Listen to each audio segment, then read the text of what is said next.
জিলহজের প্রথম 10 দিনের আমল, ইবাদত, নেকামল, ভালো কাজ, এটা আল্লাহর কাছে এত প্রিয়, অন্য কোন সময়ের আমল ইবাদত, অন্য কোন দিনের আমল ইবাদত আল্লাহর কাছে এত প্রিয় না। জিলহজের প্রথম দশকের এত মর্যাদা কেন বেশি ভাই? ইসলামের যে মৌলিক ইবাদতগুলো আছে প্রায় সব মেইন সব ইবাদতগুলোর সমাহার এই দশকে আপনি খুঁজে পাবেন, এমনকি রমজানেও পাবেন না সব।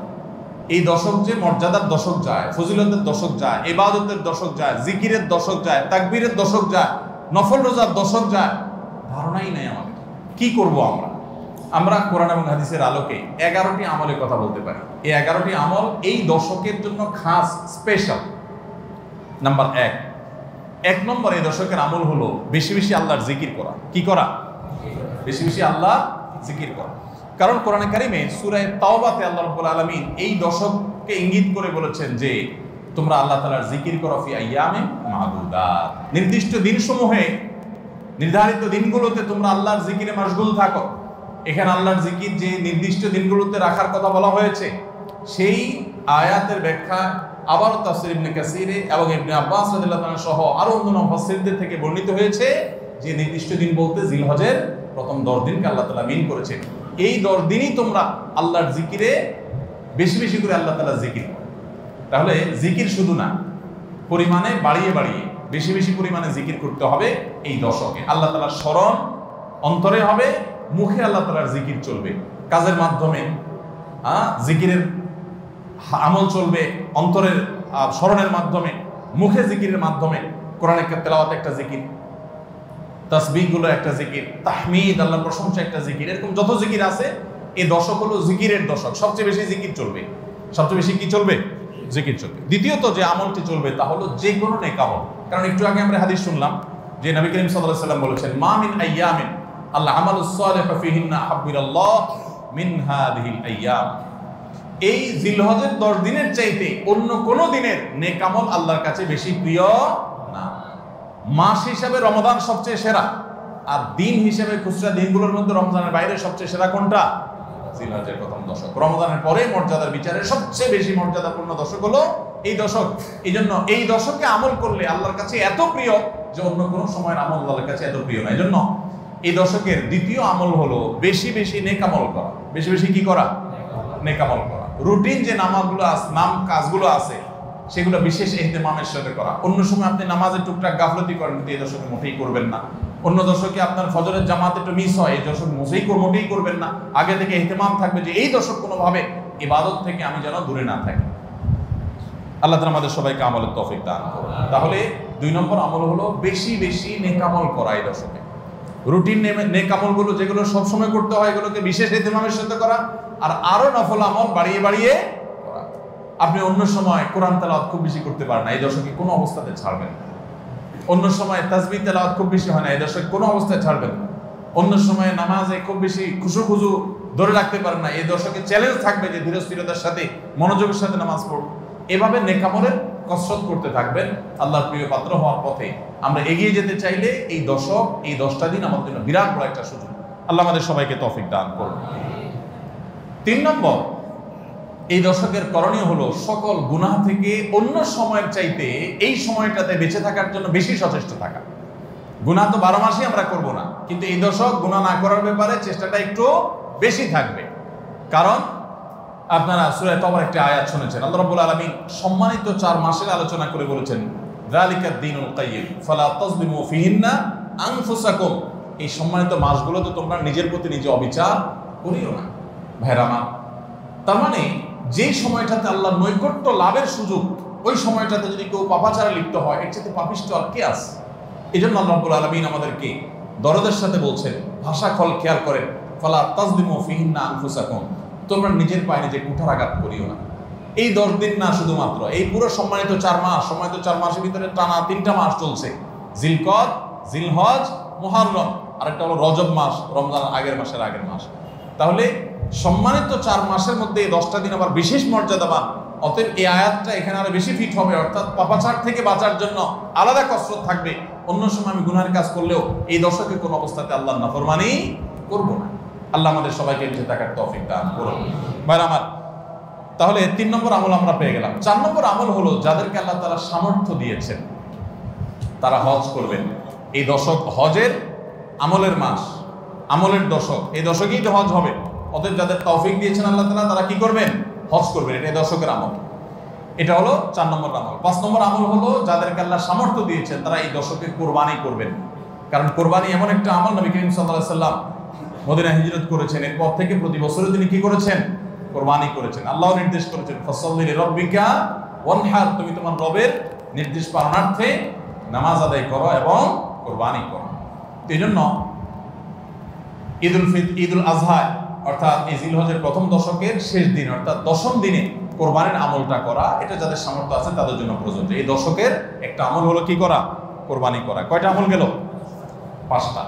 6 নম্বর হলো যাদের কোরবানি করার ইচ্ছা আছে তারা জিলহজের চাঁদ ওঠার আগে আগে জিলকদ মাসের শেষ দিনের মধ্যে তাদের হাতের নখ, চুল, গোঁফ, অবাঞ্ছিত লোম এগুলো সব কেটে পরিষ্কার করে ফেলবেন এবং এই দশক আর সেগুলোতে হাত দিবেন না। কোরবানি করে তারপরে সেগুলো পরিষ্কার করতে চাইলে করবেন, এই দশকে আর হাত দিবেন না। নবী সাল্লাল্লাহু আলাইহি সাল্লাম বলেছেন মান আরাদা আন ইউদাহিয়া ফালা ইয়াখুয মিন শা'রিহি ওয়া আযফারিহি শাইআ, যে ব্যক্তি কোরবানি করার ইরাদা করেছে, নিয়ত করেছে, সেজন্য তার চুল, নখ এগুলো না কাটে ওই 10 দিন। জিলহজের চাঁদ উঠছে আর কাটবেন না, চাঁদ ওঠার আগে আগে কেটে ফেলবেন এবং কোরবানির পরে যায় কাটবেন, এই 10 দিন বিরত থাকবেন। তবে অন্য আরো বিভিন্ন রেওয়ায়াত থেকে, বর্ণনা থেকে বোঝা যায় যে এই আমলটা শুধু যিনি কোরবানি করবেন তিনি নন, যিনি কোরবানি করবেন না, কোরবানি করার সামর্থ্য নাই, তিনি এই আমল করতে পারেন, তাহলে আল্লাহ তাআলা তাকে কোরবানি করার সওয়াব দান করবেন। এমনকি কোন সালাফ, কোন সাহাবী থেকে এই আমলও বর্ণিত আছে যে বাসার বাচ্চা কাচ্চা যারা আছে তাদেরকেও এই দশকে চুল, নখ ইত্যাদি কাটতে নিষেধ করেছেন। তাহলে চুল, নখ ইত্যাদি কাটা থেকে বিরত থাকা এই 10 দিন, আগে কাটা এবং পরে কাটা, এই 10 দিন না কাটাকাটি না করা, এটা একটা মুস্তাহাব আমল। এবং প্রায় সব ফুকাহায়ে কেরাম এই ব্যাপারে একমত হয়েছে। মাওসুআ ফিকহিয়া কুয়েতিয়ার মধ্যে লেখা হয়েছে যে ইত্তাফাকাল ফুকাহা, সব ফকিহগণ প্রায় একমত যে এই দশকে যিনি কোরবানি করবেন তিনি তো বটেই, কোরবানি যিনি করবেন না তাদের তরফ থেকেও চুল, নখ এগুলা কাটা থেকে বিরত থাকা মুস্তাহাব। তাহলে 6 নম্বর আমল গেল চুল, নখ ইত্যাদি এই দশক না কেটে থাকা। 7 নম্বর আমল হলো এই দশকে বেশি বেশি তাকবীর পাঠ করা। এটা তাকবীরে মুতলাক বলা হয়, সাধারণ তাকবীর। আল্লাহু আকবার, আল্লাহু আকবার, লা ইলাহা ইল্লাল্লাহু, আল্লাহু আকবার, আল্লাহু আকবার ওয়া লিল্লাহিল হামদ। এই তাকবীরটা হলো মিন শাআইরিল ইসলাম, এটাকে আমরা করতে পারি। ইসলামের যে নিদর্শনগুলো আছে সেগুলোর মতো করে এই তাকবীরটা আমরা পাঠ করব। এমন ভাবে পাঠ করব যে অলিতে গলিতে, রাস্তাঘাটে সব জায়গায় তাকবীরের ধ্বনি চলতে থাকবে, কারণ ডিস্টার্ব করে না, মৃদু কণ্ঠে সব জায়গায় গুনগুনিয়ে আমাদের মুখ থেকে তাকবীর চলবে। আপনারা অনেকে হয়তো শুনে থাকবেন সাহাবায়ে কেরাম রিদওয়ানুল্লাহি তাআলা আজমাইনের মধ্যে থেকে কেউ কেউ, আবু হুরায়রা রাদিয়াল্লাহু তাআলা আনহু, আরো কোন সাহাবীর আমল বর্ণিত আছে যে জিলহজের প্রথম দশক শুরু হলে তারা বাজারে চলে যেতেন। বাজারে কেন যেতেন ভাই? শুধুমাত্র এই নিয়তে বাজারে যেতেন যে বাজারে গিয়ে অনেক মানুষজন থাকবে, তাদের সামনে গিয়ে উচ্চস্বরে তাকবীর পাঠ করব, আমার তাকবীর শুনে পুরো বাজারের সবাই গুনগুনিয়ে তাকবীর বলে উঠবে, এই উদ্দেশ্যে শুধুমাত্র কোন সাহাবী বাজারে যেতেন এবং যে বলতেন আল্লাহু আকবার, আল্লাহু আকবার, লা ইলাহা ইল্লাল্লাহ, আল্লাহু আকবার, আল্লাহু আকবার ওয়া লিল্লাহিল হামদ। আমাদের বাসা বাড়ি, আমাদের ব্যবসা প্রতিষ্ঠান, আমাদের শিক্ষা প্রতিষ্ঠান, আমাদের চিন্তা চেতনা, মন, মগজ, দেহ, মস্তিষ্ক সবকিছু ইবলিস নানাভাবে আমাদেরকে প্রভাবিত করে রাখছে। ইবলিসের ওয়াজ তো আজকাল আমরা শুনি না। কোরআনে আল্লাহ তাআলা সবচেয়ে বেশি যাকে শত্রু হিসাবে দেখাইছেন সে হলো কে? ইবলিস। তার ব্যাপারে আল্লাহ বলেছেন যে সে আমাদের আদু ওয়া মুবিন, স্পষ্ট শয়তান। আমরা জীবনে কোনোদিন দেখিই নাই, আল্লাহ বলেছেন স্পষ্ট শয়তান। কেমনে স্পষ্ট হলো? আমরা দেখিই না, সে থাকে গোপনে, আল্লাহ বলেছেন স্পষ্ট। ভাইরা আমার, এই জন্য আল্লাহ স্পষ্ট বলেছেন যে শয়তান নিজে দেখা না দিলে কি হবে? শয়তানের শয়তানি সারাক্ষণ আমাদের চোখের সামনে ভাসে, চতুর্দিক থেকে শয়তানি আমরা দেখি না? তো এই শয়তান তার শয়তানি করে করে পরিবেশটাকে আমাদের নষ্ট করে ফেলছে। আমাদের দেশ তরুণ প্রজন্মকে ধ্বংসের দ্বারপ্রান্তে নিয়ে যাওয়া হয়েছে, তাদেরকে দিন থেকে এত দূরে সরাই দেওয়া হয়েছে, কখনো শিক্ষার নামে, কখনো সংস্কৃতির নামে, কখনো বিনোদনের নামে, কখনো খেলাধুলার নামে, কখনো ক্যারিয়ারের নামে, এক এক সময় এক এক নাম দিয়ে আমাদের সন্তানদেরকে আল্লাহি দিন থেকে এত দূরে সরিয়ে ফেলা হয়েছে আমরা অনেকে এখনো আঁচ করতে পারছি না। ভয়াবহতা কোথায় গিয়ে ঠেকেছে অনেকে অনুমান করতে পারছি না। সমাজ থেকে শয়তানের এই সমস্ত শয়তানের প্রভাব দূর করবার জন্য জিলহজের প্রথম দশকে অলিতে গলিতে রাস্তাঘাটে বাসা বাড়িতে ব্যবসা প্রতিষ্ঠানে সব জায়গায় তাকবীর ধ্বনি উচ্চারিত করতে থাকেন। এই তাকবীর ধ্বনি নীরবে না, সশব্দে, সশব্দে বলতে মানুষকে ডিস্টার্ব করে না, যতটুকু মানুষ সহনীয় হয় মৃদু কণ্ঠে এই তাকবীর গুনগুনিয়ে আমরা গাইতে থাকবো, আওয়াজ করে করে বলতে থাকবো, সর্বত্র এটি ধ্বনিত হতে থাকবে।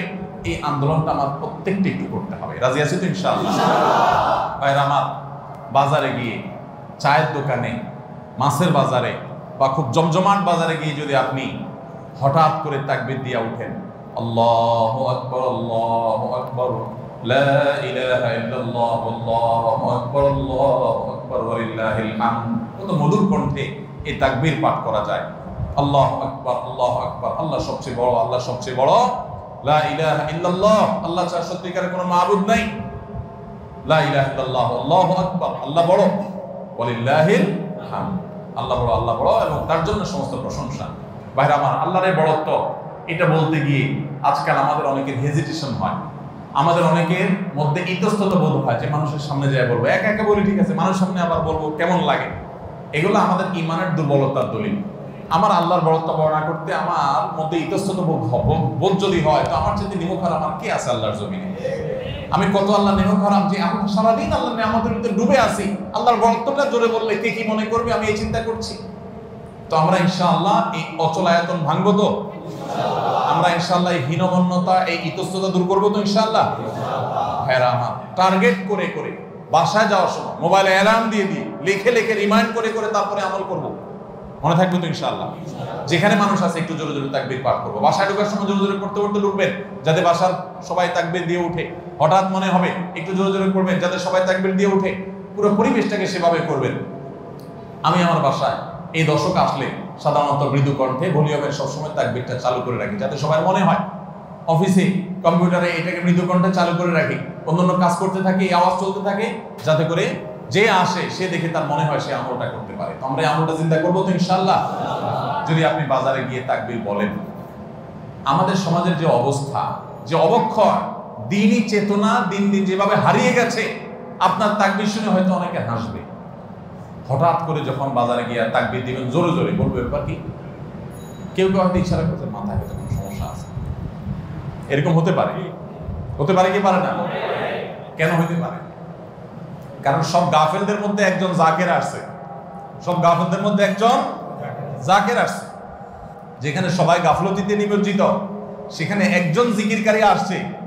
এজন্য ওই গাফেলদের মধ্যে জিকিরকারী, একজন জিকিরকারী ব্যক্তিকে মনে হয় পাগল, অথবা তাকে বলা হয় যে আননোন। অথচ হওয়া দরকার ছিল মুসলমানদের সমাজে সবাই জাকের, এক দুজন গাফেল, আর আমরা সবাই হয়ে গেছি গাফেল। এই জন্য একজন জিকিরকারী হলে তাকে মানুষ কি করে? উপহাস করে, পাগল মনে করে। ওই যে কোন দেশে নাকি রাজাকে ভবিষ্যৎবাণী করা হয়েছে যে রাজা সাহেব, পাগলা পানি আসতেছে, পাগলা পানি, বন্যার পানিতে যে পানি আসবে এটাতে সব জায়গায় ছড়ায় যাবে, এটা পাগলা পানি, দেশে আর কোনো পানি থাকবে না, এই পানি সবাই খাইতে বাধ্য হবে। আর এই পানি পাগলা পানি নাম এই জন্য দেওয়া হয়েছে, এই পানি যে খাবে সে পাগল হয়ে যাবে। রাজা সাহেব এই ভবিষ্যৎবাণী শুনে পরামর্শ করতেছেন সব মন্ত্রীদের সাথে যে কি করা যায়। দেশের সব মানুষ পাগল হয়ে গেলেও আমার তো অন্তত ভালো থাকতে হবে, আমি পাগল হয়ে গেলে দেশ চলবে কেন? তো সবাই বলতে দিয়েছে, রাজা সাহেব এক কাজ করেন, তাহলে আপনার রাজ বাড়িতে বেশি করে পানি স্টক করে রাখেন, যে পাগলা পানি যখন আসবে, সাধারণ পানি যখন থাকবে না, ট্যাঙ্কিতে আপনার বাসায় পর্যাপ্ত পানি থাকবে, 1-2 মাস চলবে। তো অন্তত আপনি ওই পানিগুলো খেয়ে ভালো থাকলেন, জনগণ সব পাগল হয়ে গেল, আপনি একটু সামলালেন। তো বুদ্ধি অনুযায়ী রাজা সাহেব সব পানির ব্যবস্থা রাখছে এবং বিরাট পানির ট্যাঙ্কি ভরে ফেলছে। ভরার পর এবার সেই পানির ট্যাঙ্কির পানি রাজা সাহেব এবং তার ফ্যামিলির লোকজন খাইছে, এবং যথারীতি জনগণ ওই পাগলা পানি খায় সব পাগল হয়ে গেছে। আর পাগল হয়ে সব কাপড় চোপড় খুলে ফেলছে। এখন সব পাগলরা এসে রাজবাড়ি ঘেরাও করে ফেলছে এবং সবাই মিলে বলতেছে, ওই দেখ কয়েকটা পাগল। কারণ এগুলোর পরনে কাপড় আছে, এগুলো মাথা নষ্ট হয়ে গেছে, এটা পরনে কাপড় পরে রয়েছে কেন? এবার রাজা সাহেব সবার সাথে পরামর্শ করতেছে পরিবার সদস্যদের সাথে যে আমাদের কি করা এখন। সবাই যে আমাদেরকে পাগল বলা শুরু করছে, যদি পাগল বলে মাধ্যম দেওয়া শুরু করে দেয় কি করা যাবে। তখন এবার সবাই বুদ্ধি করলো পরিবারের লোকেরা যে তাহলে এক কাজ করা যাক, যে সমাজে সব পাগল থাকে সেখানে আসলে সুস্থ থাকাটা দোষের, আমরাও চলেন পাগলা পানি খায় পাগল হয়ে যাই। এবার তারাও পাগলা খানি খায় পাগল হয়ে গেছে, এবার পাগলে পাগলে মিলছে, আর অসুবিধা হয়নি। এই সমস্ত গল্প হয়তো এর কোনো বাস্তবতা নাই, কিন্তু এই গল্প বলার উদ্দেশ্য হলো যে যেই সমাজে মানুষ সব গাফেল হয়ে যায়, ফাসেকের পরিমাণ বেশি হয়ে যায়, সেই সমাজে একজন বাজারে গিয়ে যখন আল্লাহু আকবার তাকবীর ধ্বনি দিবে, তখন তাকে কিছু লোক পাগল বলাটা সমাজের মানুষের পাগল হওয়ার দলিল। পাগল হওয়া বলতে ফাসেক হয়ে যাওয়া, আল্লাহর জিকির থেকে দূরে সরে যাওয়ার দলিল। কেন বাজারে যায় যদি কেউ একটু গেয়ে উঠে, মনের সুখে কোনো একটা গান গেয়ে উঠে, তাকে তো কেউ অসুস্থ মনে করে না। তাহলে জিকির ক্ষেত্রে এরকম কেন হয়? আপনি যদি বাসে উঠে বলেন আল্লাহু আকবার লা ইলাহা ইল্লাল্লাহ আল্লাহু আকবার ওয়ালিল্লাহিল হামদ, প্রথম কারোর কাছে আনইজি লাগতে পারে। উঠার পর যদি আরেকজন পড়েন, বলবে যে ভাই হাতে কোনো ব্যাগ ট্যাগ তো দেখা যাচ্ছে না, কিছু বেচবে নাকি? অকার টকার নেই কোনো। আপনি যদি যখন সুন্দর করে যারা অবাক হয়ে তাকাবে তাদের যদি বলেন ভাই এই দশকে আমাদের নবীজি বেশি বেশি করে উচ্চস্বরে তাকবীর পাঠ করতে বলেছেন, আপনারা তো সবাই মুসলমান, আপনাদের সবাইকে স্মরণ করানোর জন্য আমি জোরে জোরে করছি, আপনারা কেউ মনে কিছু নিয়েন না, বাস আলহামদুলিল্লাহ, তাইলে কেচ্ছা কত। তো আমরা এই আমলটা করবো তো ইনশাআল্লাহ। কঠিন আমল, কিন্তু এটাকে জিন্দা করতে পারলে সমাজে সর্বত্র যখন তাকবীরের ধ্বনি ভাসতে থাকবে শয়তান পালা যাবে ইনশাআল্লাহ সমাজ থেকে। ঘরে যখন সারাদিন তাকবীর ধ্বনি ভাসতে থাকবে শয়তান পালায় যাবে। আল্লাহ আমাদের সবাইকে আমলের তৌফিক দান করুন। জিলহজের প্রথম দশকে এই আমলটা সম্পর্কে নবী করিম সাল্লাল্লাহু আলাইহি ওয়াসাল্লামের ভাষ্য খেয়াল করেন। তিনি বলেছেন ফাকফিরু ফীহিন্না মিনাত তাকবীরি ওয়াত তাহলিলি ওয়াত তাহমিদ। জিলহজের প্রথম দশক যখন শুরু হয় তোমরা বেশি বেশি করে তাকবীর পড়ো, বেশি বেশি করে তাহমিদ পড়ো, বেশি বেশি করে তাহলিল পড়ো, অর্থাৎ আল্লাহু আকবার লা ইলাহা ইল্লাল্লাহ আল্লাহু আকবার লিল্লাহিল হামদ, এটা বেশি বেশি করে পাঠ করো, নবী সাল্লাল্লাহু আলাইহি ওয়াসাল্লাম নির্দেশ করেছেন। তাহলে কয় নম্বর আমল গেল? 7 নম্বর আমল, বেশি বেশি করে তাকবীর তাহমিদ তাহলিল পড়া। 8 নম্বর আমল হলো এই তাকবীর তাহমিদ তাহলিলটাই বিশেষভাবে পড়া। 7 নম্বরটা হলো সাধারণভাবে রাত দিন যতক্ষণ পারেন বেশি বেশি পড়বেন, কোনো সময় ফিক্স নাই, এবং 10 দিন ফুল। আর 8 নম্বর আমল হলো এই তাকবীরটাই নির্দিষ্ট সময়ে নির্দিষ্ট দিনগুলোতে বিশেষভাবে পড়া। সাধারণভাবে তো পড়বেনই, আর বিশেষভাবে পড়বেন। বিশেষভাবে কখন? আইয়ামে তাশরিকে। আইয়ামে তাশরিক কাকে বলা হয় ভাই? জিলহজের 9 তারিখ ফজরের পর থেকে নিয়ে জিলহজের 13 তারিখ আসর পর্যন্ত, জিলহজের 9 তারিখ ফজর থেকে নিয়ে জিলহজের 13 তারিখ আসর পর্যন্ত প্রত্যেক নামাজের পর সবাই যার যার জায়গা, পুরুষরা সরবে আর মা বোনরা বাসা বাড়িতে নীরবে তারা তাকবীর পাঠ করবেন। আল্লাহু আকবার লা ইলাহা ইল্লাল্লাহ আল্লাহু আকবার ওয়ালিল্লাহিল হামদ।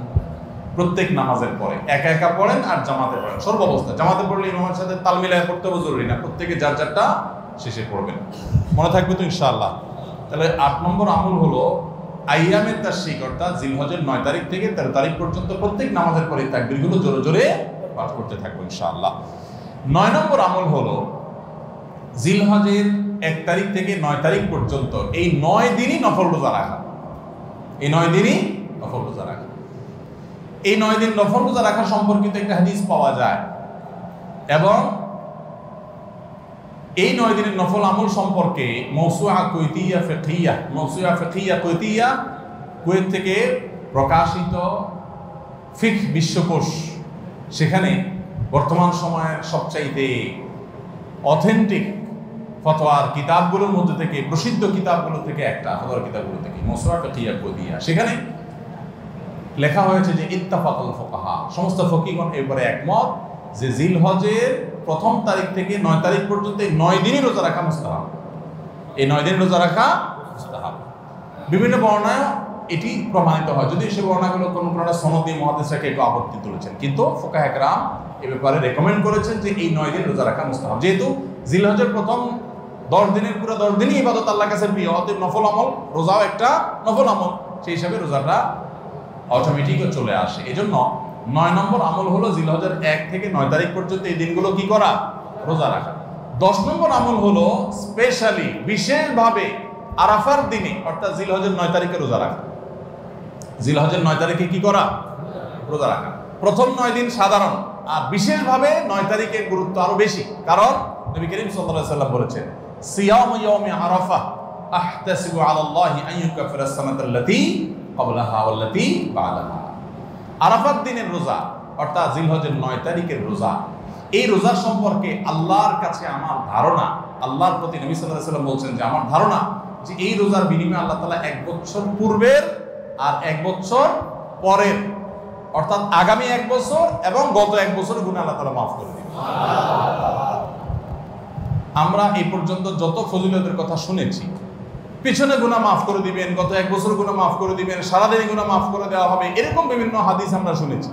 কিন্তু এরকম কোন হাদিস কেউ হয়তো আমরা এই হাদিস ছাড়া আরেকটা হাদিস শুনি নাই যে 1 বছর অগ্রিম গুনাহ মাফ করবেন। যদি আল্লাহ তাআলা কাউকে হায়াত দেন তিনি 1 বছরের গুনাহ মাফ পেয়ে যাবেন।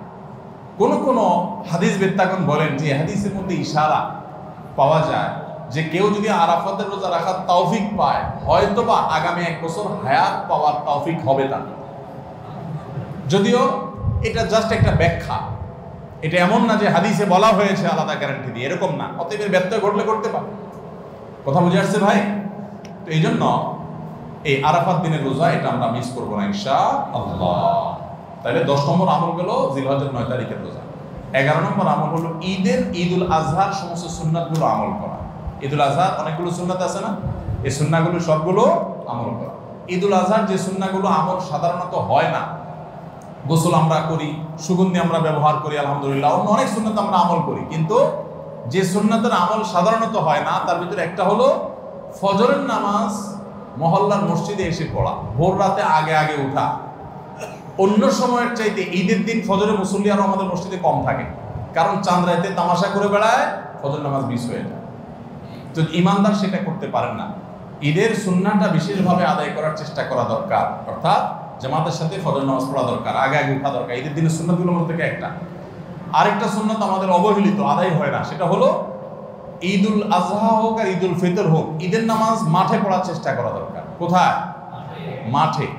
মাঠ এখন কম, বিশেষ করে শহর এলাকাতে মাঠ একটু কম, কিন্তু যেগুলো আছে সেগুলো যদি সঠিকভাবে সবগুলোকে ব্যবহার করা হয় তাহলে অনেক জায়গায় সুন্নাহ জিন্দা হয়। আমরা ঈদের নামাজ মসজিদে পড়ি, কেন পড়ি? একটা অজুহাত দেই, মাঠ কম। এই অজুহাত সব ক্ষেত্রে গ্রহণযোগ্য না এবং সঠিক না। অনেক জায়গায় মাঠ থাকা সত্ত্বেও মানুষ মসজিদে নামাজ পড়ে, কারণ সব মহল্লার মানুষ আলাদা আলাদা নিজেরা একটু মাতবরি করতে চায়। আমরা আবার আরেক জায়গায় নামাজ পড়তে যাবো, আমাদের একটা বাঁকাবাদি থাকে। এই রোগ মসজিদে ঢুকে গেছে, মসজিদ কমিটির লোকদের মধ্যে রোগ ঢুকে গেছে। তারাই কোরবানি করতে রাজি না যে আমরা এখানে জমাত করবো না, চল আমরা সবাই মিলে বড় একটা মাঠে করি। বড় মাঠে কয়েক মসজিদের মুসল্লিরা একসাথে নামাজ আদায় করার যে সৌন্দর্য আছে, এই সৌন্দর্য মসজিদের মধ্যে ঈদের নামাজ পড়ার মাধ্যমে নাই। এই জন্য ভাইরা মাঠে ঈদের নামাজ জিন্দা করার চেষ্টা করতে হবে ইনশাআল্লাহ। চেষ্টা করা যাবে না ইনশাআল্লাহ? তাই বলে আবার রাস্তাঘাট আটকায় মানুষের অসুবিধা হয় সেভাবে করে ঈদের নামাজ ব্যবস্থা করেন না। হ্যাঁ, যদি কোনো রাস্তা এরকম হয় যে না, এ রাস্তা বিকল্প বহু রাস্তা ডানে বামে আসে, মহল্লার রাস্তা কারোর কোনো অসুবিধা হবে না, তাহলে সেখানে হতে পারে শর্ত সাপেক্ষে। কিন্তু সাধারণত রাস্তা নয়, বরং আমাদের নামাজ পড়তে হবে কোথায়? মাঠে। এবং ঈদের নামাজ মসজিদে আদায় করবেন না, মাঠে আদায় করবেন। এই আওয়াজটা সর্বত্র তোলা দরকার। শহর তো বটেই, গ্রামে পর্যন্ত এখন প্রত্যেক মসজিদের নামাজ হয়। কেউ কাউকে মানতে রাজি না, আরেক জায়গায় ঈদগাহে নামাজ পড়ে আমাদের ইজ্জত থাকে নাকি? এই লোক ইসলাম বুঝে নাই। ঈদের জামাত হবে, অনেক বড় জামাত, সেখানে বহু মসজিদের মুসল্লিরা আসবে, এটার মধ্যেই সৌন্দর্য, পুরো মহল্লার মানুষের সম্মিলন করবে। এই সুন্নাতটা আদায় হয় না। ঈদুল আজহার আরেকটা সুন্নাত অবহেলিত, সেটা হলো ঈদুল আজহায় আমরা জানি যে প্রথম খাবার ঈদুল আজহার কোরবানির গোশত দিয়ে হবে, এটা সুন্নাত। ওমর রাদিয়াল্লাহু তাআলা থেকে একটা রওয়ায়াত বর্ণিত আছে যে আল্লাহ তাআলার উদ্দেশ্যে কোনো কিছু দান করলে এটা নিজে ভোগ করা যায় না। যায়? আপনি আল্লাহকে খুশি করার জন্য আল্লাহর ওয়াস্তে কিছু দিয়ে দিয়েছেন, এটাকে নিজে খাওয়া যায়? এটা আপনি গরিবকে দিয়ে দিবেন, মসজিদে দান নিয়াত করলে মসজিদকে দিয়ে দিবেন, আপনি নিজে ভোগ করতে পারবেন না। শুধু কোরবানি এবং আকিকা এই দুইটা আমল আছে, যে এই দুইটা আমল আল্লাহকে খুশি করার জন্য জবাই করার সময় বলছেন বিসমিল্লাহ আল্লাহু আকবার, আল্লাহুম্মা লাক মিনকা ওয়া লাক, আল্লাহ আপনার তরফ থেকে আবার আপনার উদ্দেশ্যেই কোরবানি করলাম, আমার কোনো ধান্দা নাই। অথচ আবার ঠিকই ওইটার গোশতটা আল্লাহ আপনাকে খেতে দিয়েছে, কারণ এটা আল্লাহর পক্ষ থেকে সাদাকা, আল্লাহর পক্ষ থেকে মেহমানদারি, যে আল্লাহ আপনার থেকে কবুল করেছেন এবং বলেছেন বান্দা আমি বুঝে পাইছি এবার তোমাকে দিছি, তুমি খাও। তো এই জন্য আল্লাহর মেহমানদারি দিয়ে দিনের প্রথম খাবার গ্রহণ করা, যাতে করে ক্ষুধার্ত থেকে খাবারের প্রতি আগ্রহী হন আপনি এবং আল্লাহর মেহমানদারি দিয়ে প্রথম খাবার খান আপনি, এটা সুন্নাত। এই জন্য ঈদুল আজহার দিন আমরা কোনো কিছু না খেয়ে থাকবো, রাতে খেয়ে যে শোবো, এরপরে আর কোনো কিছু খাবো না, ঈদগাহে আসবো না খেয়ে, কোরবানির পশুর গোশত বানায়া রান্না করে ওইটা দিয়ে প্রথম খাবার খাবো ইনশাআল্লাহ। আল্লাহ তাআলা আমাদের সবাইকে এই সব সুন্নাহগুলো মেনে চলার তৌফিক দান করুন। তাহলে 11 নম্বর আমল হলো ঈদুল আজহার সব সুন্নাহগুলা পালন করা। আমরা আবারও এক নজরে বলি, জিলহজের প্রথম দশকের 11টি আমলের সর্বপ্রথম আমল বলেছি বেশি বেশি আল্লাহর জিকির করা। বেশি বেশি কি করা? আল্লাহর জিকির করা। এই দিনগুলোতে, নির্দিষ্ট দিনগুলোতে আল্লাহর জিকির করবার নির্দেশ আল্লাহ তাআলা কোরআনে কারীমে সূরা তাওবায় করেছেন। দ্বিতীয় আমল বলেছি বেশি বেশি নেক আমল করা, কারণ এই দশকের নেক আমল আল্লাহর কাছে অন্য যে কোনো সময়ের নেক আমল ভালো কাজের চাইতে বেশি প্রিয়।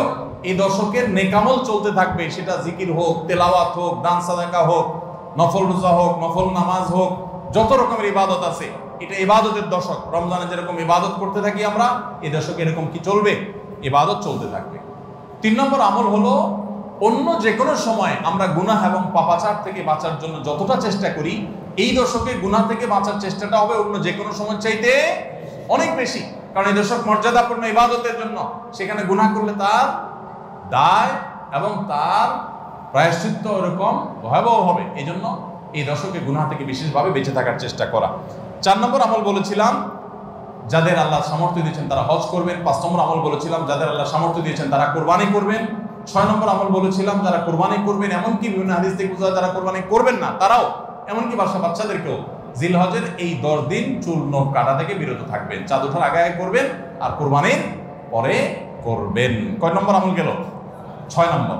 7 নম্বর আমল হলো সাধারণভাবে এই 10 দিন রাত দিন যত বেশি পারেন উচ্চস্বরে সরবে তাকবীর পাঠ করতে থাকবেন। আল্লাহু আকবার, আল্লাহু আকবার, লা ইলাহা ইল্লাল্লাহ, আল্লাহু আকবার, আল্লাহু আকবার, ওয়া লিল্লাহিল হামদ। কোন হাদিসে 3 বার তাকবীর আসছে শুরুতে, আল্লাহু আকবার, আল্লাহু আকবার, আল্লাহু আকবার, লা ইলাহা ইল্লাল্লাহ, আল্লাহু আকবার, আল্লাহু আকবার, আল্লাহু আকবার, ওয়া লিল্লাহিল হামদ। আর 8 নম্বর আমল হলো এই তাকবীরটাই বিশেষ সময়ে, বিশেষ দিনে, বিশেষ সময়ে পড়া। সেটা কিভাবে? জিলহজ মাসের 9 তারিখ ফজরের পর থেকে নিয়ে জিলহজের 13 তারিখ আসরের নামাজ পর্যন্ত প্রত্যেক নামাজের পরে নারী পুরুষ সবাই এই তাকবীর নামাজের পরে একবার করে পাঠ করা। এটা বিশেষ সময়, তাকবীরে মুকাইয়াদ বলা হয় এটাকে, স্পেশাল। এটা 8 নম্বর আমল। 9 নম্বর আমল হলো জিলহজের 1 থেকে 9 তারিখ পর্যন্ত এই সব দিনগুলোতে নফল রোজা রাখা মুস্তাহাব। 10 নম্বর আমল হলো জিলহজের 9 তারিখ আরাফার দিনে রোজা রাখা আলাদা স্পেশাল সওয়াবের কাজ। 1 বছর আগের এবং 1 বছর অগ্রিম পরের গুনাহ মাফ আল্লাহ তাআলা করে দেন, অর্থাৎ সগীরা ছোট গুনাহ আল্লাহ তাআলা মাফ করে দেন, বড় গুনাহ থেকে তওবা করলে সেগুলো মাফ পাওয়া যাবে। আর 11 নম্বর আমল হলো যে ঈদের দিনে যত সুন্নাহ আছে সব সুন্নাহগুলো সঠিকভাবে পালন করব। আল্লাহ রাব্বুল আলামিন আমাদের সবাইকে জিলহজের এই 10 দিনের ফজিলত এবং মর্যাদা প্রতি মুহূর্তে স্মরণ করার তৌফিক দান করুন। আমিন। এই দশক যে মর্যাদার দশক যায়, ফজিলতের দশক যায়, ইবাদতের দশক যায়, জিকিরের দশক যায়, তাকবীরের দশক যায়, নফল রোজার দশক যায়, ধারণাই নাই আমাদের, মনেই থাকে না। অনেক মানুষ আছে জিজ্ঞেস করলে ভাই তার হাবভাব দেখলে রুটিনের ভিতরে কোনো পরিবর্তন নাই। অন্য সময় ফজরে গাফলতি, এই দশকেও গাফলতি। আরে ভাই রমজান মাসে তো মানুষ বেনামাজিও নামাজ পড়ে, মাশাআল্লাহ, ঠিক না ভাই? ঠিক। যে লোক বখিল সেও টুকটাক দান করে, যে কখনো মসজিদে আসে না সেও মসজিদে আসে, যে কোরআন ছুঁয়ে দেখে না সেও একটু কোরআন ছোঁয়, কারণ রমজান ইবাদতের মৌসুম চলছে। তাহলে জিলহজের প্রথম দশকে এরকম ইবাদতের ছিটাফোঁটা, ইবাদতের কোনো আবহ, ইবাদতের কোনো পরিবেশ, ইবাদতের কোনো আলামত, এর কোনো আপনার চিহ্ন আমাদের সমাজে, আমাদের পরিবারগুলোতে দেখা যায় না। তাহলে এই দশক ইবাদতের অত্যন্ত ফজিলতপূর্ণ দ্বিতীয় বৃহত্তর মৌসুম হওয়া সত্ত্বেও অবহেলিত দশক, অজানা দশক। এই আমলগুলো হারিয়ে যাচ্ছে সমাজ থেকে। এগুলোকে জিন্দা করবো তো ইনশাআল্লাহ। আমরা সবাই এক একজন যার যার দায়িত্বে কমপক্ষে 5 জন মানুষকে আমরা সচেতন করবো ইনশাআল্লাহ। ঠিক আছে তো ইনশাআল্লাহ ভাই? এই বিষয়গুলো আমরা অন্যদের মাঝে শেয়ার করব। আমরা আমাদের ফাউন্ডেশন থেকে যে লিফলেট করেছি আপনারা নিজের উদ্যোগেও করে নিতে পারেন। আপনারা চাইলে আমাদের ফাউন্ডেশনের যে কেউ গেলে যতগুলো কপি লাগে আপনারা নিয়ে নিতে পারবেন। আপনার মসজিদগুলোতে আপনারা বিতরণ করবেন। রাস্তা রাস্তা দোকানে দোকানে হেঁটে হেঁটে মানুষকে হ্যান্ডবিল দিবেন এবং মানুষকে বলবেন ভাই একটু পড়ে দেখবেন এবং আমল করবেন। যদি আমরা এই আমলটা সমাজে চালু করতে পারি আমরা সাকসেস ইনশাআল্লাহ। চেষ্টা করা যাবে তো ইনশাআল্লাহ। প্রত্যেকে যার যার মহল্লা গলিতে গলিতে তাকবীরের ধ্বনি চালায় রাখবেন এবং তাকবীরের ধ্বনি শুরু করবেন এবং যুবকরা প্ল্যান করে করে তাকবীর পাঠ করবেন। আবার তাকবীরের নাম দিয়ে মানুষকে ডিস্টার্ব করেন না। মিছিল করতে করতে আল্লাহু আকবার আল্লাহু আকবার দিতে দিতে গেলেন, মানুষ মোবাইলে কথা বলতে পারলো না, এই ডিস্টার্ব আবার করা যাবে না। খবরদার, ইসলাম আমাদেরকে ব্যালেন্স শিক্ষা দিয়েছে, কোনো আমল করতে গিয়ে কাউকে কষ্ট দেওয়া যাবে না। সবাই চেষ্টা করবো তো ইনশাআল্লাহ। আল্লাহ তাআলা আমাদের সবাইকে আমলের তৌফিক দান করুন। জাযাকুমুল্লাহ খাইর। আস-সুন্নাহ ফাউন্ডেশন, উম্মার স্বার্থে সুন্নাহর সাথে।